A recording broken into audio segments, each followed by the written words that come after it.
This week's episode is brought to you by Harry's. Things have gotten hectic out there for everyone.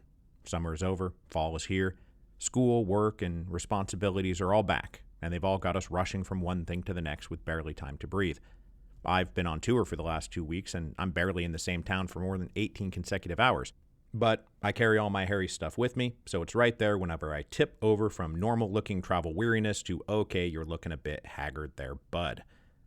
So I love the shave I get from my Harry's, especially at the price. Normally, a low price like this means something rough and irritating that kind of makes me wish I hadn't shaved at all.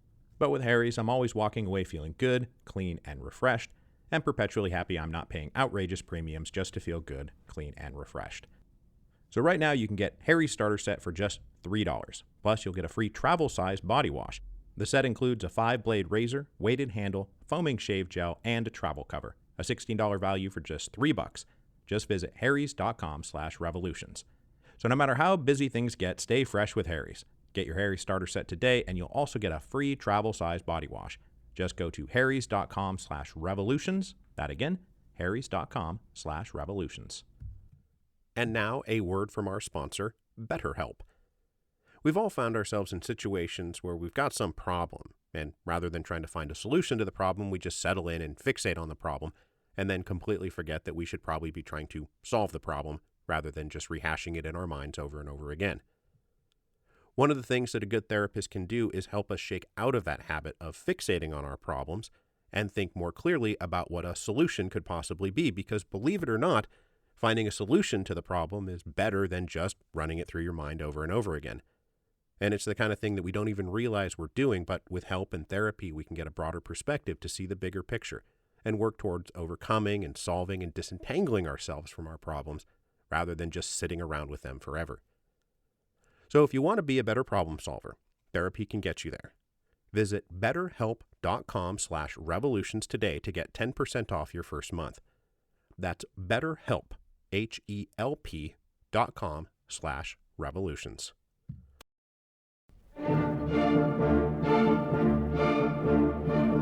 Hello, and welcome to Revolutions. Appendix 3, From Equilibrium to Disequilibrium. Before we get going, I want to remind everybody that I'm doing ticketed live shows in October, and those dates are coming up fast. I will be talking about history and narrative building, and how we situate ourselves in the world by telling historical stories about ourselves and our societies and the whole world. Historical storytelling is often treated as merely a subgenre of literature when, in point of fact, it is literally the way humans organize their existence. I mean, think about it. Anytime you start trying to describe your own individual life or explain the society you live in, you're almost automatically doing historical storytelling. So I will have deep thoughts on all that and then take any burning questions you might bring with you.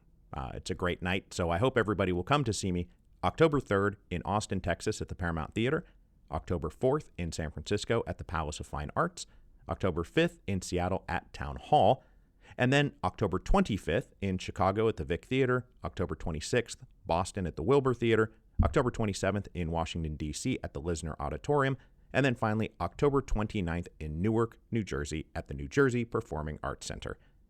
Links to the tickets are in the show notes, and I can't wait to see you all there. Now, last week, we talked about the prevailing sovereign regimes from which our revolutions emerge.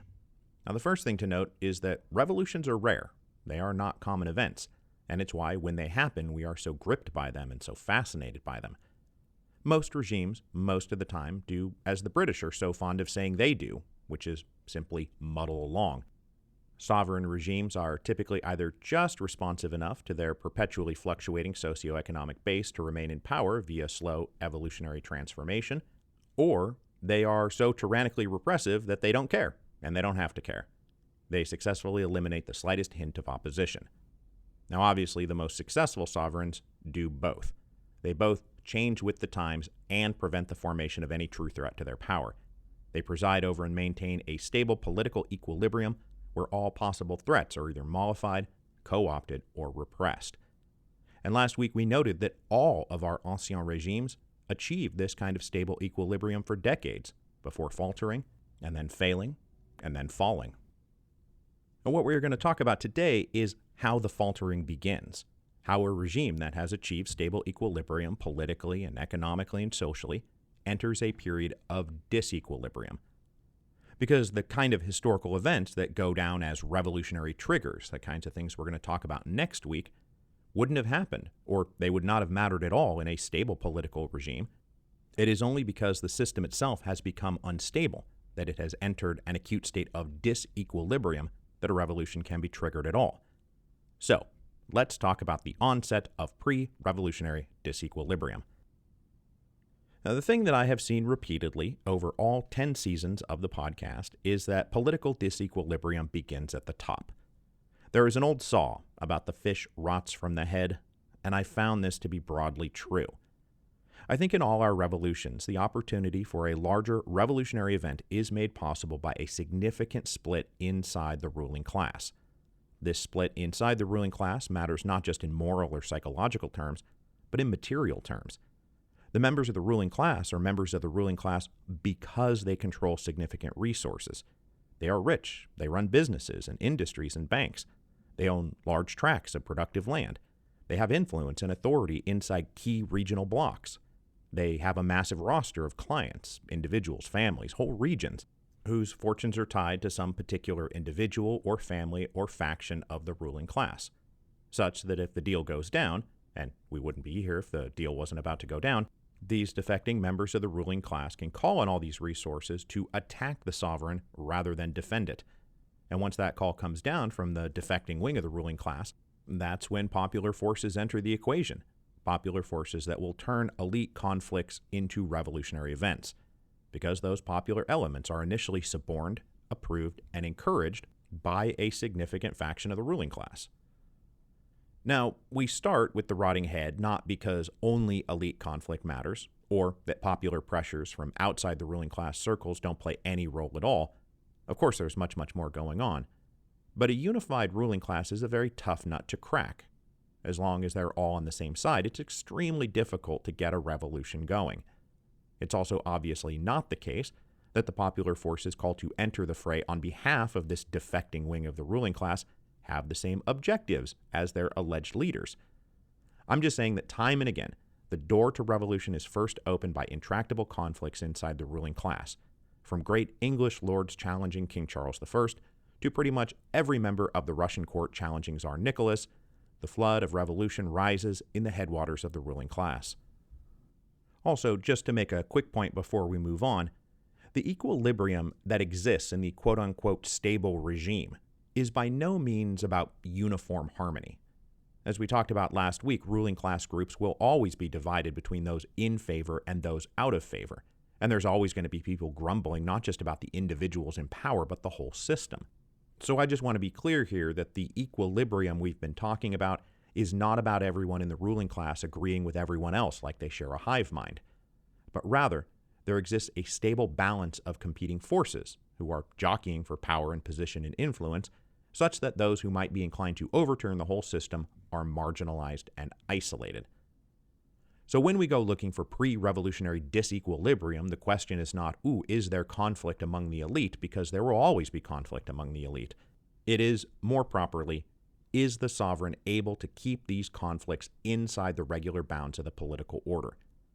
Can the out-of-favor faction be placated sufficiently to prevent them from seeking irregular solutions to their grievances?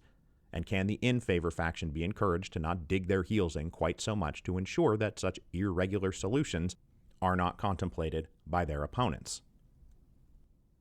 Now, we might be tempted to think that disequilibrium enters the picture when a reformist opposition inside the ruling class challenges the prevailing status quo with greater and greater intensity. That this is all akin to a military siege, where the reformist opposition wing launches an offensive against the conservative wing, who dig in for a stubborn defense. In this telling, all the initiative is coming from the reformist opposition. But true pre-revolutionary disequilibrium is a two-to-tango type situation. It's not just that the forces of reform antagonize defenders of the status quo, it's that the defenders of the status quo themselves display greater than usual inflexibility and intolerance.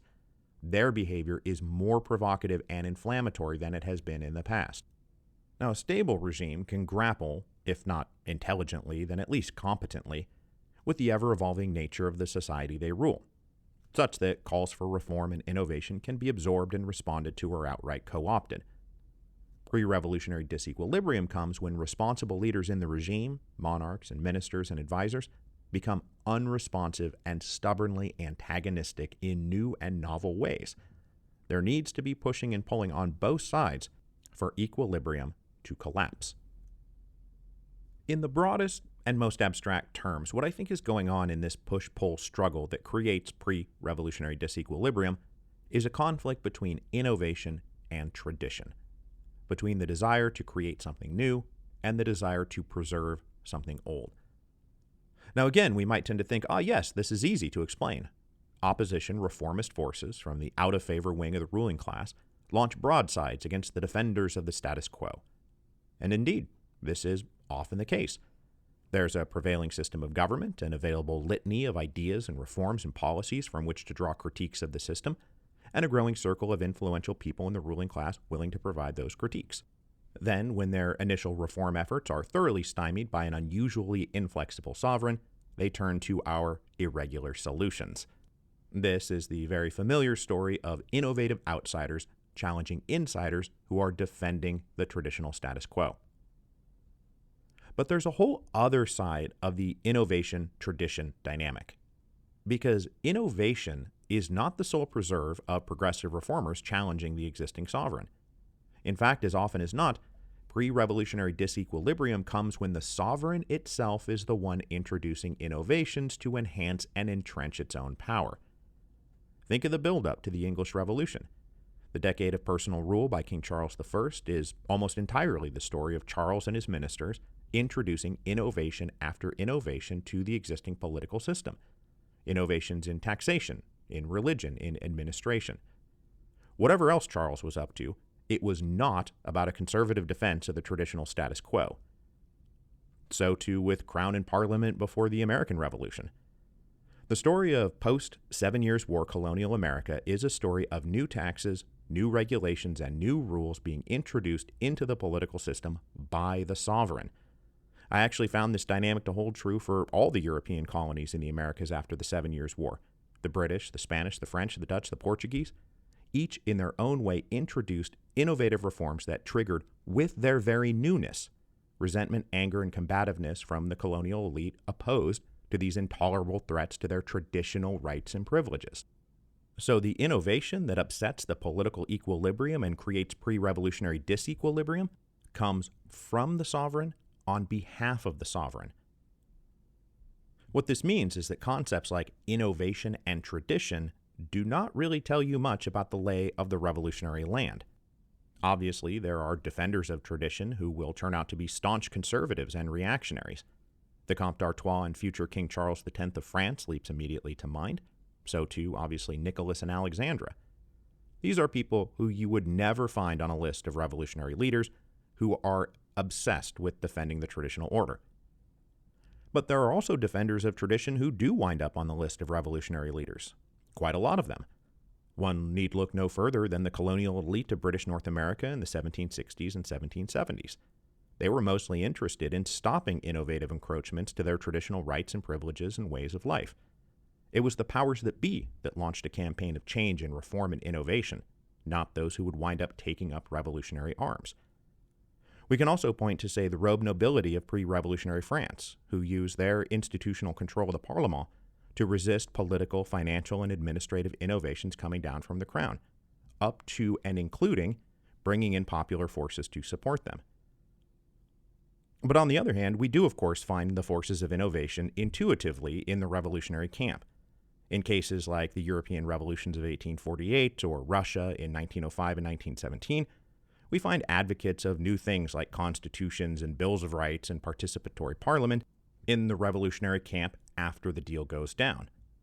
But as we just noted, we also find the forces of innovation trying to reform the regime in order to save it. And we're talking here about the Turgots and the Wittas and the Stolypins of the world. None of those guys were interested in overthrowing the regimes they served. Their innovations were about putting the sovereign on sound and sustainable footing. So, whether or not you're among the forces of innovation or the forces of tradition doesn't really tell us much about where you'll wind up when the revolution starts. Now, in this conflict between innovation and tradition, I have observed two recurrent models for how things unfold historically, and I cannot help but laugh because these two models are totally contradictory. Not only can I not report that there is just one model of the innovation versus tradition conflict that holds true in all revolutionary cases, but I cannot even say that the two models I found are remotely similar. They are, in fact, complete opposites. In one model, revolutionary disequilibrium comes when intolerable innovations from the regime provoke resistance from a significant faction of the ruling class, and in the other model, revolutionary disequilibrium comes when innovations pushed by those outside the regime are stymied by those inside the regime, which provokes frustration amongst a significant faction of the ruling class. So on the one hand, we can say that the arrival of something new triggers political disequilibrium. And on the other hand, we can say the obstruction of something new triggers pre-revolutionary disequilibrium. So sorry for anyone out there who came here looking for the master key to explain all revolutions. There isn't one. So let's talk first about resistance. Many revolutions begin their life in the resistance. The sovereign introduces something new and inflammatory, and inflamed groups organize to resist. As I just mentioned, the new taxes and religious dogmas introduced by Charles I provoked Puritans and parliamentarians to organize a resistance. In the American Revolution, the arrival of the Stamp Act, the Navigation Acts, the Intolerable Acts triggered progressively more organized resistance efforts, mostly in the form of protests and boycotts and petitions. In pre-revolutionary France, crown ministers like Turgot and Malesherbes and Necker introduced revenue and administrative reforms that ran afoul of the Parlement, who believed, not incorrectly, that the crown was attempting to grow its power at their expense. So the build-up to 1789 was about resistance to innovations from the crown. We even see this in Haiti, because remember, before the real revolution got going in 1791, the big whites of Saint-Domingue were getting annoyed at attempts by the crown to control their activities in the colonies, like new policies handed down from on high demanding they be not quite so brutal in the treatment of their slaves. In Spanish America, the reforms to colonial administration imposed by the Bourbon kings Charles III and Charles IV in the name of efficiency, rationality, and profitability posed a threat to the Criollo elite in those colonies because the major connective thread of all those reforms was more centralized control by Spain. And the Revolution of 1830 is probably as pure a case of resistance to revolution as we're likely to find. King Charles X tried to roll back politics to 1788, and resistance to his efforts in the late 1820s exploded spectacularly in the summer of 1830. The barricades that went up in July went up quite literally as an act of physical resistance to the four ordinances. Now, before I go on, I do want to establish that in most cases of sovereign innovation, the principal issue on the table is money. To the extent that abstractions like efficiency or rationality enter the conversation, it is invariably in the service of generating more revenue for the sovereign, more consistently and in a more sustainable way. Charles I did all his innovations because he needed money and didn't want to call Parliament. The British ministry wanted the American colonies to at least pay for themselves, so they started dropping new taxes and regulations.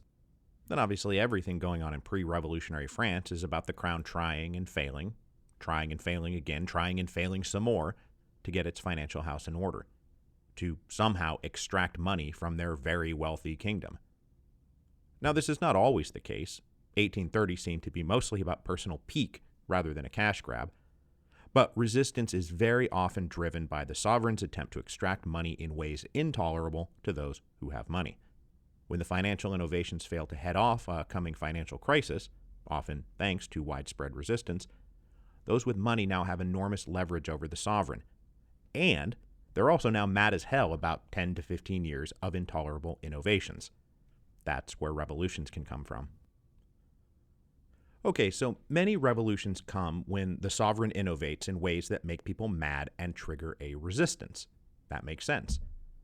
But a bunch of revolutions come about in the opposite way, when the sovereign is not innovating. Society is changing, events are unraveling, inadequacies are obvious, and yet nothing is being done, everything is staying the same. As I mentioned last week, watching a bunch of incompetent ministers run your country or your kingdom or your empire into the ground is downright offensive to members of the ruling class who consider themselves smart, wise, and capable, or at the very least, smarter, wiser, and more capable than the jokers currently wrecking things. So the feeling that's growing out there and creating pre-revolutionary disequilibrium is not resistance, but frustration. Nobody's trying to stop anything. In fact, they're desperate to get something started. And what's kind of weird, but I think is just a coincidence, is that the first 6 series of the podcast seem to follow the model of resistance to innovations, while the final 4 fit this model of frustration. I mean, 1848 was so much about mounting frustration across Europe from nationalists and liberals looking for things like constitutions and self-rule and bills of rights and participation in government and unification of national interests, all being stymied by regimes stubbornly sticking to the reactionary spirit of the age of Metternich. The banquet campaign in France was driven by people who believed they deserved to have the right to vote and be heard in national politics, and it was their frustration with Guizot's inaction that got them going more than resistance to Guizot's innovations, because there were none. Guizot was just sitting there, arms folded, refusing to do anything. The Third French Republic will come along and overthrow the Second Empire after an entire decade of mounting frustration with the inadequacies of Napoleon III's imperial regime. The build-up to the Mexican Revolution is mostly a story of out-of-favor Mexican elites organizing themselves around the idea that Porfirio Diaz has to go, because his regime has become old and stagnant and is not keeping up with the times. This is why the Creelman interview turns out to be so important to the early run of events, because in that interview, Diaz indicated that desired changes would be coming, and then he reneged. And finally, in Russia, we have this huge array of elites, practically everyone outside of Nicholas and Alexander's nuclear family, craving new ministers, new leaders, and new policies. All those educated professionals in the Zemstva, they were begging to be allowed to help run Russia because they knew they could do a better job. And instead of being invited in, they were shut out. Much to their great, what? That's right, frustration. So, pre-revolutionary disequilibrium can be stirred by one of 2 great emotional forces, resistance and frustration. But just as with the existence of elite conflict, I have to make the point that resistance or frustration are 2 very normal political feelings even in stable systems. Those who don't want something done that is being done will resist its rollout and impact. Those who want something done but see that it's not being done get frustrated. The difference here is that resistance and frustration will grow beyond the bounds of the existing political system because they've been building for too long, or because some kind of crisis hits the system that amplifies the political stakes. So regimes enjoying stable equilibrium will always contain elements of resistance and frustration, but they are kept at a low simmer rather than heated up to a rolling boil. And just to reiterate the point we introduced in our last appendix, one of the great ways to take things from a low simmer to a rolling boil is to have one of our great idiots of history running the kitchen. Now, the last thing I want to talk about today that brings some unification to the different types of pre-revolutionary disequilibrium, whether in the form of resistance or frustration, is the presence of new ideas in the society. New ideas that provide a glimpse of what an alternative regime might look like, or rhetorical language that casts a political struggle in newer and more explosive terms. Without new ways of thinking, the old ways of doing will never change. A society organized around an absolute monarch can't be challenged by new notions of rights and constitutions or liberty and equality until those ideas exist. Defending worker rights in a capitalist system isn't going to happen until people articulate new critiques of that system and offer new solutions to the new problems. These new ideas are generated from a variety of places: intellectuals, writers, philosophers, literary and artistic salons, all of which and all of whom are often patronized and attended by prominent members of the ruling class, who are happy to encourage the growth and elaboration of new political and social ideas. These ideas also often come from entirely different countries. This is ideas migrating across borders in that ever-present international republic of letters. And the intellectual currents of regimes on the verge of becoming ancien regimes must, almost by definition, be flowing without effective interference from that regime. New and novel ideas that challenge the regime spread because the regime can't stop them. We see this in pre-revolutionary France and Central Europe in the 1840s, and especially in Russia, where the alleged smothering blanket of official censorship was always exaggerated, because if it was really true, nobody would be able to read the revolutionary denunciations of censorship, which they always could and always did. I think I've mentioned this, but the details of the Tsar's censorship office are hilarious with how overworked, understaffed, and hapless they were. So a regime that is transitioning from political equilibrium to political disequilibrium is one in which new ideas that challenge the prevailing regime cannot be stopped. And just to reiterate this point, are often being encouraged and spread by elements of the ruling class. We call this going the full Duc d'Orléans. Now, one of the most important ways that new ideas can destabilize the equilibrium of a regime is not just about introducing wholly novel ways of thinking about things, but also providing rhetorical frameworks that successfully recast mere self-interest as a fight over great abstractions like justice and liberty. This is how mere annoyance with a new tax or frustration with the conduct of a particular minister transcends the particulars of the moment and becomes not just a small matter of the money at stake, but the enormous matter of rights. This rhetorical advance is a great driver of pre-revolutionary disequilibrium. Resistance to a new tax is not about my own pocketbook here and now. It's about defending the rights of man always and everywhere. When this move is made, it doesn't matter if the new tax is a single extra dollar per year. It must be resisted. I mean, it's how all those guys convinced themselves that paying an extremely rudimentary land tax was literal slavery. Frustration can become expressed in apocalyptic terms that all but preclude the possibility of reconciliation. Revolutions are, after all, born first in the mind. And so new ways of thinking and speaking are incredibly important to growing disequilibrium in a society where old compromises and settlements will no longer feel valid. All of this leaves us on the verge of where I will start next week, with a political regime now consumed by disequilibrium being hit by shocks to the system, which opens the door for some spark, some trigger, some flashpoint to send everyone flying in wildly different directions, opening up the possibility of a complete reformation of the political order. And if the ruling class that has gotten all of this destabilization and disequilibrium started isn't careful, a complete reformation of the social order.